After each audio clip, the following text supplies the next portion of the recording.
Voter তালিকায় বিশেষ নিবিড় সংশোধন, এসআইআর নিয়ে তরজা অব্যাহত। এরই মাঝে বুধবার হুমায়ুন কবির এসআইআর নিয়ে মুখ খোলেন। মুর্শিদাবাদে বাদ যাবে কত নাম? ভরতপুরের তৃণমূল বিধায়ক হুমায়ুন কবির দাবি করেন, মুর্শিদাবাদের কথা বলছি, যদি হাইয়েস্ট তন্ন করে খুঁজে তাহলে 200টা দাঁড়াবে। 59 লাখ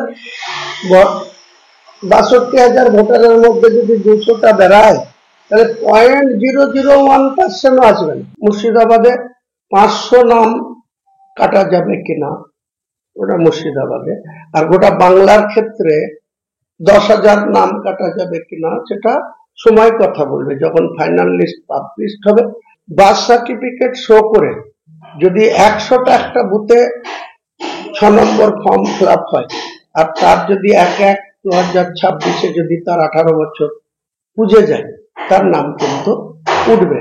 কারো ক্ষমতা নাই তার নামটাকে ইলেকশন কমিশনের তালিকা থেকে বাদ রাখে, এটাই তো ফ্যাক্ট। হুমায়ুন নিয়ে এবার মুখ খুললেন বিজেপি নেতা রাহুল সিনহা। একে চ্যালেঞ্জ, তাকে চ্যালেঞ্জ। এসআইআর নিয়ে যে তৃণমূল নেতারা আবহাওয়া খারাপ করছে, তার জন্য হুমায়ুন কবির গালাগালি করুক তৃণমূল নেতাদের, হিম্মত থাকলে গালি দিক। এসআইআর নিয়ে এবার বিজেপি নেতা রাহুল সিনহার নিশানায় ভরতপুরের বিধায়ক হুমায়ুন কবির। বুধবার জঙ্গিপুর সাংগঠনিক জেলা বিজয় সম্মেলনীতে এসে রাহুল সিনহা সরাসরি বিঁধলেন হুমায়ুন কবিরকে।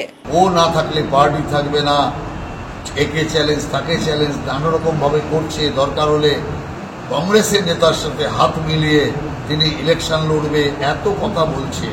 তাহলে এসআইআর নিয়ে তৃণমূল নেতারা যেই আবহাওয়া খারাপ করছে, তার জন্য হুমায়ুন কবির গালাগালি করুক তৃণমূল নেতাদের, তাহলে তো বুঝবো যে হ্যাঁ ওর কথা সত্য। বেশি নাম বাদ যাবে না, 10,000 বাদ যাবে। অতএব 10,000 নাম বাদ যাবে, তাতে মমতা ব্যানার্জি থেকে শুরু করে সব ব্যানার্জি চিৎকার করছে কেন? গালি দিক হুমায়ুন, হিম্মত থাকে তো গালি দিক, যে এরা পরিবেশ নষ্ট করছে। পশ্চিমবঙ্গে এসআইআর ঘোষণা হতেই রাজনৈতিক তরজা তুঙ্গে উঠেছে। সরগরম মুর্শিদাবাদের রাজনৈতিক মহল। স্বচ্ছ নির্বাচন কমিশনের দাবি করেছেন বহরমপুরের প্রাক্তন সাংসদ অধীর চৌধুরী।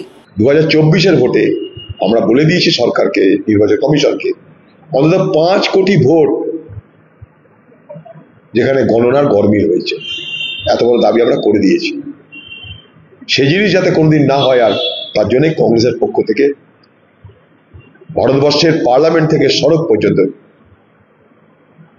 সড়ক থেকে সদন, রাস্তা থেকে পার্লামেন্ট আমরা আন্দোলন করেছি, কোর্টে গেছি এবং আগামী দিনে বৈধ ভোটের অধিকারকে সুরক্ষিত করব। অভিযোগ পাল্টা অভিযোগ, ময়দানের সব দল।